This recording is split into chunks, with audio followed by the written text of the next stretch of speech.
Wow! Kukuha ko dalawa. Spider-Man head. Ayun siya, guys. Kain ko siya. Ah! Mag-cute siya. Nagtutulak na ito. I'm so excited. Cute nung peach. Disappoint ako sa sarili. Hindi dinadaldal ko. Inorganize na yung kulay niya. Ay! Mag-jump rope tayo. Second set. So, magti 10 minutes ako again. Sa isang week, isang araw lang ako hindi nag-jump rope. Ito ay beaded jump rope. Ilagay ko yung link nito sa description box. Pero kinuha ko yung yellow. Ang bright ng color niya. Nakaka-excite siyang gamitin. Alam mo yun, ang liwaliwanag niya. Pinilm ko guys, actually, yung mga first time kong humawak ng jump rope. Hindi pa ito yung jump rope ko. Look, I have a friend. Pinapakain ko siya. Ay! Nagalit siya. Tapos di siya natatakot sa jump rope. Si Cloud kasi natatakot yan sa jump rope eh. Tapos si Autumn hinahunt yung jump rope. Ito, chill lang talaga siya. Today is Sunday. Yung mga itatry kong ipakita sa vlog is yung mga bagay na I know na nasa routine ko na like, tinry ko talagang i-get back sa routine. So, yun ang working out and I'm so proud sa sarili namin. And kay Lance, nag-shooting siya right now. Si jump rope tayo. Papakita ko sa inyo yung iba kong mga natutunan. Gusto ko yung naglilinis siya dyan sa gitna. Ganyan lang siya pang nag-film ako ng reel. Hindi pala natutunan ko. But dati, ganito lang mag-jump rope. As in, talon lang. Pag ganun lang guys, nakakapagod talaga yung jump rope. So, meron akong bagong fina-follow ngayon na YouTube account na nag-jump rope siya. And gusto ko maging kasing galing niya. Saan ka? Diyan ka? Nandun na siya. Oh my gosh, may isang pusa pa. Oh my goodness, hi. Come. Can I say hi? Can I say? Ayaw niya. Hi! Friends kayo? Ito distractions ko yung mga pusa. Na-search ko na i-practice mag 1 foot lang daw. Tapos, ilipat mo sa kabila. Tapos hanggang kaya mo nang i-skip ng boat. Ito yung pinakauna ko natutunan sa jump rope. Yung X. Pero dati ganito lang yung ginagawa ko. Pero ngayon pwede na ako Ay! Takot mo taman ko yung pusa, matakot siya sa akin. Nung nakarang araw, pinanood ko itong trick na to. Iti-twist mo ng ganun. So, hindi ko pa siya master, pero nasisingit ko siya time to time. Hiningal na ako. Kasamang pagdaldal. Ang gamit kong song is kanta ni Michael Jackson, Don't Stop Till You Get Enough, or Wanna Be Starting Something. Guys, nakaka-motivate.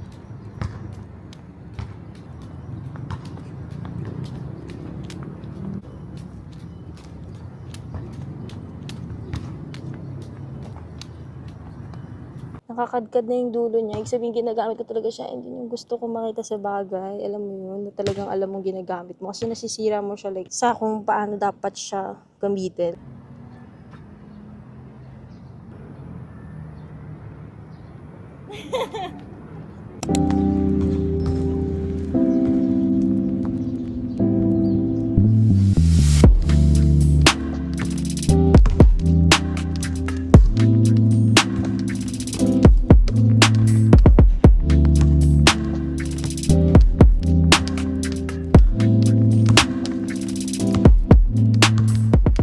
Grocery time. Ako magtutulak para kasama ko kayo. Let's go. Yung ice cream na nandito.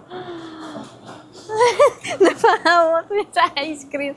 Wala tayong kailangan sa chips. Control yourself. Ito barbecue sauce para sa cauliflower wings. Minsan kasi may fish too eh. I need mushrooms. Diyan ka? Herbs. Okay, we'll go sa mushrooms, guys. Ito ay red kidney beans. Magandang protein to, guys. Lentils, pero meron pa ako sa bahay. Important sa akin ng red kidney beans, kukuha ko dalawa. Nasa listahan ko to. Nakalimutan ko yung grocery list ko, so inaalala ko lang. At tintay ko, hindi kumuha naman, hindi kailangan. Ito ang mga garbanzos ko or chickpeas. Yan, meron pa ako sa bahay.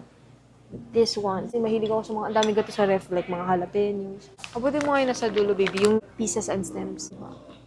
Ito, guys, ang kinukuha kong mushroom. Fish free. Pinaka gusto ko yung hot and spicy. Sana ma-sponsoran ako ng meat. Outside. Saan? Nasaan? Where is the outside though? Ayun pala eh. Sorry, si OA. Get ka lang dalawa. Let's see ang price ng outside. Bago packaging, inclined na yung taas. Yeah, flat lang to before. May bago akong kinagamit ngayon na outside, na oats. Ito siya. Hindi itong chocolate. Yung oat na ganito. Sa Lazada ko binibili. Pero wala dito almond original at almond and sweetened tsaka oat lang meron. Check natin price na ito. 120 pa din. Usually silang nagtutulak na ito. This is probiotic prunes. Mahal lang niya pero maganda to ihalo sa mga chia pudding. Oh, sana mahal kasi. Pero mayroon akong dates sa bahay. Ito kukuha ako ng raisins. Tumitingin na ako lagi sa likod dun eh. Ito yung nagpapatagal sa amin sometimes. Tatry ko to guys. Dati gusto ko to. Binibili to ng nanay ko sa akin. Tatry ko ihalo sa chia pudding. Kung ano yung lasa. Baka nag-iiba yung taste buds natin in the long run. Baka right now gusto ko na siya. So yung maliit muna kasi sayang ayaw ni Lance nito. So naubos. Maybe I need cornstarch. Ice cream! Guys, tingnan niyo to ice cream na to. Look, iti-taste test namin. Ito, mango siya. Ano pa flavors, baby? Yan, lemon. Ito, peach. Ay, lemon to? I thought mango. Lemon ito, guys. Ito, peach. Ang cute ng peach. Tatry namin itong mango. I like buttered. Sourdough siya. And then, ito yung spinach wrap. Sometimes ito ang lunch or breakfast ko. I like sourdough. It's good. Ano ba meron sa Right and Light? Never ko pa ito na-try. Pero ito daw yung maganda. Kombucha. Kasi fermented teas daw yun. Oh, yun o. Yung mga Red Bull. Gusto mo i-try? No. Never ko pa na-try yung Red Bull. Monster. Never ko pa ding na-try yung Monster. Tapos nahilo ako. Sa Monster. Ang dami kong ininom. Ito ang pinakagusto ko. Hinahalo ko sa kung saan. Pero konti lang. And then, meat-free tapa. Try ko tong Right and Light na lemon and lime. Dumaan kami ng Purple Oven. Ay, Siguro ko din sa camera. we're fine. Like, Nakadurag si Lance. Ito yung food ko. Tignan niyo guys, may broccoli siya. Ayan na siya! Hi! Oh my gosh, baby, you have to give something. Doon tumayo siya. Ang cute, katabi mo natin. Tignan niyo guys. Tignan yung cat, katabi ni Lance. Look! Oh my God! Ano ako minsan sa mga sobrang nagko-comment, kunyari, kine-question nila yung eating habits ko, hindi ka naman kine-question yung eating habits nila. I think dapat back and forth yung respect. Ayaw niya kumain ng ganyan. Di ba? Tapos, Bubululong lagi sila, Hindi- pero hindi pagkausap, mag-cancel. kami in real life, lagi ko siya pinapatahimik kasi kung ano yung sinasabi niya. Pero pag nasa hindi ko na to ulit bibilan. Cheat code to sa soda. Ilang Yeah. months na ako hindi umiinom ng carbonated anything. Except dun sa tonic sa lemonade na hindi natin alam na may tonic yung lemonade. Hindi talaga ako nag-soda uminom guys ako for ng- like almost like I don't know 3 months na. Sa sobrang lala ng soda intake namin nung last time. Oh. Parang want ko ng soda na lang i-intake kesa coffee. Oo. tama ka. Ganos. Malis na. Bye-bye! Ano? Kakagising namin sa Idlip. Ito-try namin to. Kinuha namin yung mango. Nanonood kami guys ng Avatar. Open na natin. Wow! ASMR! Ayan siya. I'm so excited to taste this. Ang dugyot ko. Tignan yung buhok ko. Gising lang natin. Alam mo, sinira ko na yung you sa pull akin. it. Ay, paibaba. Hawakan mo dito. Look at it. Okay, taste test. Let's go. Oh, it's soft.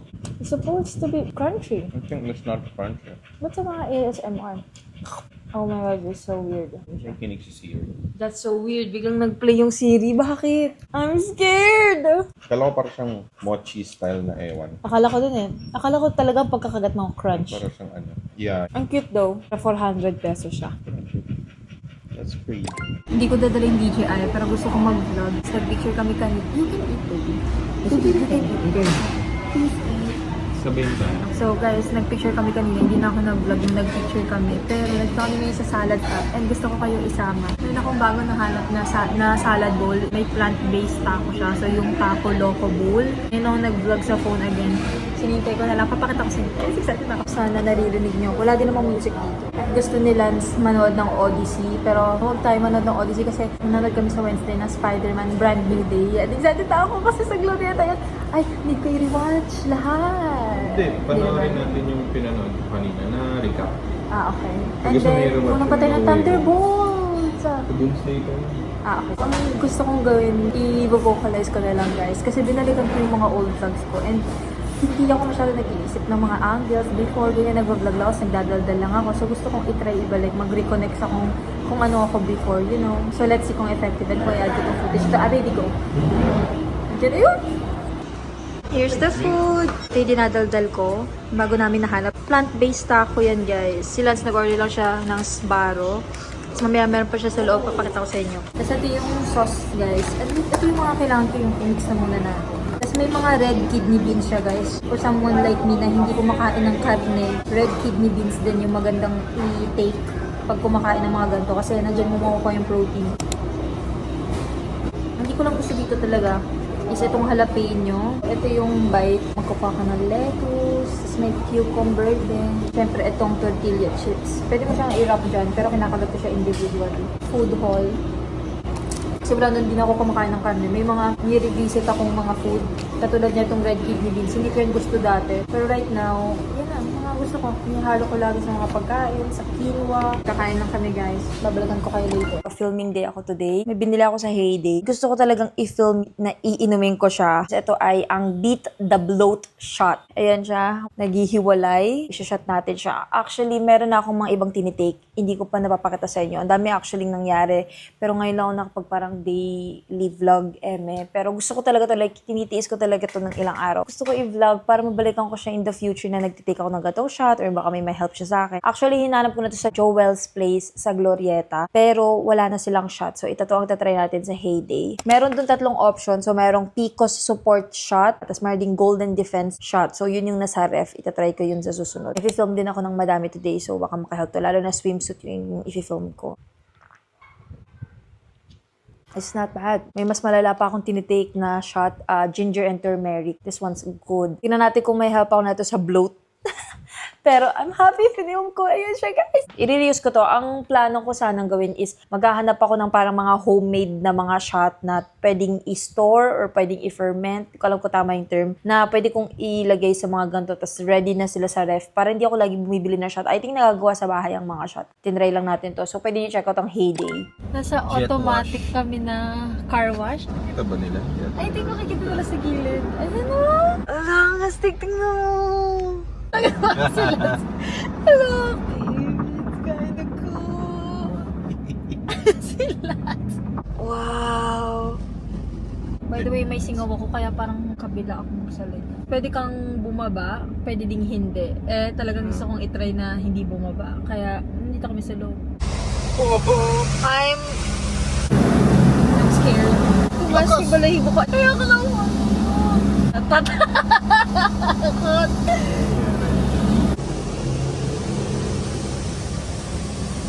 Hindi kasi nag-rides si Lance. Ito na lang rides mo, baby. Tapos na? Heading sa pa? Hindi pa. Kunyari, busy yung araw mo. Gusto mong mag-maximize ng lunch break mo at cleaning ng car wash. Although, nasa Las Piñas siya. Ang layo. Ang layo, guys. Nasa Las Piñas to. Sana magkaroon sa Santa Rosa. Air dry na. Tapos, Medyo malag yung portion mo. pupunasan pa din nila. Talaga? Feeling ko. May mga tubig-tubig pa din. Very nice experience. Kamusta, baby? That is cool. Done na! Itong i-share ko sa inyo right now, ako ay nag-journal na. Since 2026, gusto ko na, bago ko i-share sa inyo, alam ko dapat sa sarili ko na talagang ginagawa ko siya. Hindi lang to isang entry yung nagawa ko. Medyo madami naman na siya. Ayaw masyado ipakita syempre kasi journal ko to. Back to back, guys. Nagsimula ako ngayong July. Ang last kong entry ay nung 25 and today is July 27. So, yun yung sinasabi ko sa inyo. Hindi ko siya perfect na everyday. At least nakaka-entry ako. Ito, ginagawa ko talaga siya sa gabi. Kasi parang doon ko na nire-recall yung buong araw. Sinulat ko lang yung nararamdaman ko or ginawa ko nung araw na yun. Hindi ko alam, pero lahat kailangan kong picturean para maalala ko. Parang ang bilis nung panahon. Iniisip ko, paano ko parang maladagdagan pa ng personal touch yung pag-alala sa mga araw-araw na lumilipas. Naisipan ko mag-journal and sakto kasi pinadalhan ako ng mga notebooks. Pag etong lahat ng notebooks na to ay na-filled in ko ng mga notes ko sa susunod na mga years, lalo na magta-30s na tayo, tumatanda na tayo. Ganun yung idea, forever siyang nandito. Ako lang yung nakaka-access kasi journal ko lang to or notebook ko lang. I am so happy na kahit paano na naman is, ayan, nafe-fill in ko na siya. Ilagi akong want kong sa isang araw mapuno ko tong isang paper and sometimes ang sakit sa kamay. Hindi din ako yung tipong nagsusorry guys sa journal ko pag hindi ako nakasulat. Tinatry ko lang talaga sabihin sa kanya, okay, sa susunod na mga araw, busy ako, hindi ko mababalikan. But eto, nilalagay ko sa area kung saan maa-access ko siya kaagad. Kasi pag nakatago siya,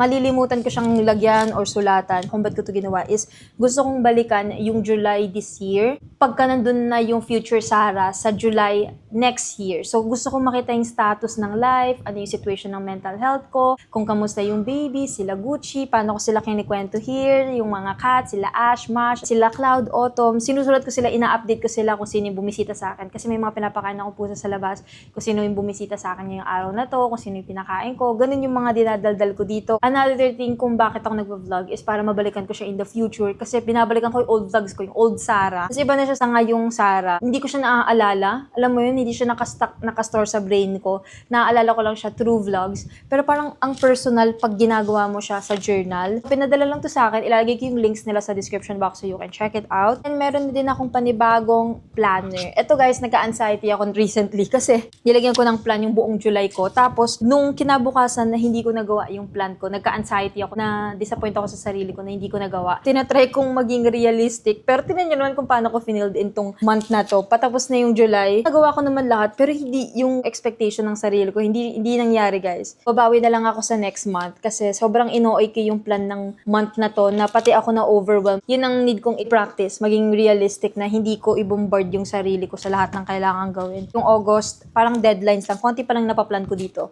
After ko mag-fail sa mga plinan ko at nilagay ko dito, hindi ko na ulit inopen to kasi nagka-anxiety ako. Hindi ko nagawa yung mga targeted dates pero pasok pa din ako sa deadline. So eto, nakalagay siya 2026 to 2028. So pang matagalang planner na talaga to guys. May overview siya ng buong year. Ang galing nito na hindi ko alam kung paanong hindi siya ganun kakapal pero hanggang 2028 na siya. Eto guys, nasampulan ko na siya. Pero ito is maglalagay ka ng meals and grocery list. So ito yung grocery list na planned ko. Tinatry ko talaga na isulat imbes na ilagay sa notes. Ang satisfying nung sinaslash mo siya. May planned siya ng meals. Ang dami nito and back to back siya.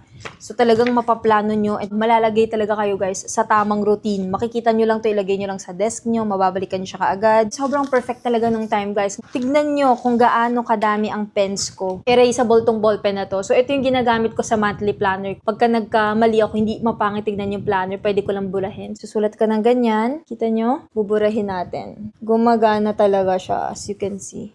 See? In-unbox ko to sa Instagram. Actually guys, medyo active ako sa Instagram. Andoon din yung slight na journey ko sa jump rope. Hindi ko kasi masyado nakakanash dito. Slightly ko lang dinaldal sa vlogs. Andun din yung ibang meals na niluluto ko. Kaya talaga kailangan ko tong mga to. Talagang tinatry kong mag-eat ng clean. Ito ang mga highlighters. Lahat ng colors ng highlighters guys nandito. Sobrang thankful ako. Nag-a-align ng mga bagay-bagay. Kasi kailangan ko sila right now kung kailan lagi na akong mahilig magsulat. So, ito naman ay ang mga metallic brush pen. Lahat halos ng gulay din ay meron ako. So, pwede akong mag-doodle-doodle. Alam mo yun, imbes na mag-scroll. Itong mismong pencil case na to, lahat kasya dito. Nag-e-extend siya, nag-e-expand siya ng ganyan. Meron siyang mga little compartments here. May compartment din siya sa harap na velcro. And dito, ang dami kong ball pen. Ako ay nagko-color na. Ito ay 168 colors. Bago ko pa makuha itong mga bago kong items, bumili na ako like sarili kong pera ng sarili kong crayons. Kasi di ba gumawa tayo ng vlog na finding a hobby. Gagawa talaga ako ng part 2 nun and gagawa pa rin naman ako guys. Pero ipapakita ko na yung slight preview dito para makita nyo, ginagawa ko na siya. Like, tinatry ko na siya as a hobby talaga. Bumili ako ng coloring book. Nung binili ko to, ito pa lang yung pens na meron ako. 48 pieces ito guys. Tapos biruin nyo, eto na yung meron ako na, 168 na. So okay lang na nakabili ako ng sarili akin. Para alam ko talaga na ginagawa ko siya. So nagkaroon ako ng chance, ayan, meron na tayong madaming kulay. Parang palipat-lipat yung topic ko. Pero alam nyo, inorganize ni Lance. Inorganize na yung kulay nito. Sobrang na-appreciate ko. Look, hindi to ganito guys, hindi magkakasama yung mga red. And then, yun yung problem ko dito sa isa. Kasi tinan nyo to, sabog-sabog yung mga kulay niya. So, minsan nauulit ko yung gamit ko sa purple. Tapos nakalimutan ko, ginamit ko na pala yung green. So, may magkatabing green dun sa kulay na ginawa ko. Ito, inorganize niya. Nung inopen ko, sabi ko sa kanya, look baby, I got something. I got new pens. Tapos, inorganize niya. Then, nung same night, sabi niya para mas madali ko daw hanapin. So, pag red, nandito na. Kinuha ko na yung pinakamadaming pens doon. Thank you so much kay Lance. Ito ang aking coloring book. Gumawa lang ako ng makeshift na parang, gumawa lang ako ng parang dantayan niya para hindi tumagos yung pens sa kabila. Pero, papakita ko sa inyo yung mga kinulay ko. Sobrang happy ako. I-share ko na siya now. Ako nag-color niya. Hindi ako ganun kagaling. Tapos, feeling ko ang dark ng mga options na kinukuha ko. Ayan, ito yung test color page. Ito, isa sa mga una kong kinulayan. Cute siya. Tumatagos talaga yung pens, guys. And okay lang. Gawa na lang kayo ng ganito. Hindi ko pa ito nakukulayan. Siniskip ko eh. Gusto ko kayong isama sa parang coloring vlog or pagkahanash tayo, magko-coloring tayo. So, kinikip ko yung ibang mga cute para kasama ko kayo. Ito, pet shop. Ang cute din. Ayan. Ilalagay ko yung link na itong coloring book sa description box. See, medyo malapit yung kulay na itong mga orange and yellow. Kasi nga, yung coloring pens na gamit ko is ito. Nahahalo-halo ko sila. Look at this little guy. Cute siya. Isa din sa natutunan ko pag nagko-color is pag kunyari may lumalagpas, naiirita ako. Katulad nito. Nung moment na lumagpas yan, inis na inis ako. Ano ba yan? Hindi na to perfect. Pero isa daw yun sa matututunan mo sa pagkukulay. Sabi doon sa mga napanood ko na sometimes need mong i-let go yung imperfections na ganyan. Kasi pagka tinignan mo yung overall picture, sobrang minimal lang niya, pero in-stress out mo nung kinukulay mo. Katulad nito, may lagpas dito, may lagpas dyan. Pag na-overstimulate ako, ito yung ginagawa ko, nagko-coloring book ako. And kita nyo to, sobrang hindi perfect ng kulay nito. Hindi ko alam kung paano gawin, pero inis na inis ako nung moment niyan. Pero right now, wala. Ano lang siya, like maaalala mo lang kinulayan mo siya, hindi mo siya need gawing perfect. Kasi nga, pang de-stress mo talaga to, hindi ka naman nagkukulay para ma-stress ka. So ito, hindi ko pa to tapos. So sa isang upuan, sometimes I'm doing so good, natatapos ko. Pero sometimes iniiwanan ko siya. I'm still working on it. Pero yun nga yung idea. Hindi mo need dapat ma-stress sa mga ganito. Kasi nga, ang point, kaya mo to kinuha is para mag-de-stress. Kasama ko kayo guys sa susunod na mga vlogs. Pero ang dami kong mga ganitong activities or katulad nito, meron na akong word search, hobby na walang screen. So, kumuha ko ng word search. Hinibigay ko din to basta-basta kay Lance. Gusto ko mag-stop siyang mag-scroll yan. Yung mga word search. Unsatisfying kaya. Kunyari, makikinig ka lang ng music, tapos nagagawa ka ng ganito, makailang page ka sa isang gabi. Ito, hindi ko tinatry mag-skip, katulad nung sa coloring book na ini-skip ko, like dito ako sa isa, tas ang layo. Hindi ko iniiwanan na hindi tapos. Yan, kita nyo. Lahat yan tapos. Wala yan yung babalikan ko, tas kulang-kulang to ng 2 words, 3 words. Ayan ang ating mga little hobbies. And sasama ko kayo guys sa susunod na vlogs. Pag kunyari, gagawin na natin tong mga to. Sobrang thankful ako. Ito lang yung colors na meron ng 48. Tas meron na ako 168. It's crazy. Isisingit ko lang, pero may mga bago din ako nakuhang bags. Una guys, ay itong iPad bag or laptop bag. Ito ginagamit ko lang siya for iPad. So may foam siya. Thick yung kanyang fabric. Meron lang siyang little pockets dito sa harap. Pwede mo ilagay dito yung cords. Meron akong organizer ng mga laptop ko ganyan, pero hindi mo siya nalalagay sa shoulder. Kasya talaga dito yung iPad. So example, ang dami pang space. Pwede ko ilagay yung DJI, yung phone ko, or yung ibang mga essentials. Next naman is etong simple na bag na to. Sakto na yung laki niya. And then yung design niya is meron lang siyang magnetic na clasp or lock. And then meron siyang zipper. Eto, meron na talaga akong ganito. Pero iba yung color naman nito. Yung una ko nakuha is like parang black talaga. Ito, bronze naman. Parang yung idea niya is vintage bag. Gold din ang kanyang mga details. So, pwede mo siyang ganyan lang. And pwede mo din siyang i-body bag kasi may kasama na siyang strap. Ito is beach bag. Actually guys, nabago haul ko na to sa Instagram. Ang daming balahibo ng crazies. Ang ganda ng tote bag na to. So, kunyari, magbi-beach kayo, ganyan. Cute nung bag. Ang laki niya. Ang dami kong malalagay. Sobrang OA ng next na to. Pero, explain ko kung ba't ko kinuha. Para silang military bag. Malaki talaga siya. Ang dami niyang buckle. Importante din to na meron kayo. Kunyari, may emergency. May bag kayo na malaki na mai-store nyo lahat. Tas hindi nyo na need hilain. Hindi na siya yung parang carry-on luggage. Ilalagay nyo lang sa likod nyo. Kunyari, alam nyo na yung mga emergency na hindi natin control or bigla ang mangyayari. Like, end of the world, mga ganyang scenario. Meron kami neto, isa lang. Pero right now, ayan, kumuha ko ng panibago para tig-isa kami. So, ayan siya, military bag. Laki ng bag na to, para kang magiging turtle pag susuotin mo siya. Ito naman guys, medyo chill na bag, pero same thing siya. Na-expand siya. Sa dami niyang packets. I think pwede mong ilagay dito yung shoes. Tinan nyo, meron siyang butas. Mini vent, lalabas yung hangin. Hindi makukulob yung shoes. Importante din para sa inyo guys, mag-prepare ng mga parang emergency, survival na mga tools. So, meron din kami noon, naka-store actually. Sa nabili ko online. Tinatago lang namin para pagka need on the go, nandun na lahat. Pinadala to sa akin and sobrang tama nung timing. So, ilalagay ko lahat ng details sa description box so you can check it out. And meron din akong coupon code and search code na pwede nyo gamitin. I think i-end ko na rin yung vlog dito guys. So, thank you so much for watching. Nag-enjoy ako sa vlog na to. I think medyo mahaba siya. Hindi ko pa actually na-edit so hindi ko sure. Pwede nyo ako i-follow sa Instagram at Emma Ara. You can follow my Free Love Store at Good Old. So, pwede nyo i-check out may mga available items pa. Ayun lang naman ang vlog na to. Thank you guys so much for watching. Don't forget to drink lots of water, drink your vitamins, stay safe, and see you guys on my next vlog. Bye guys!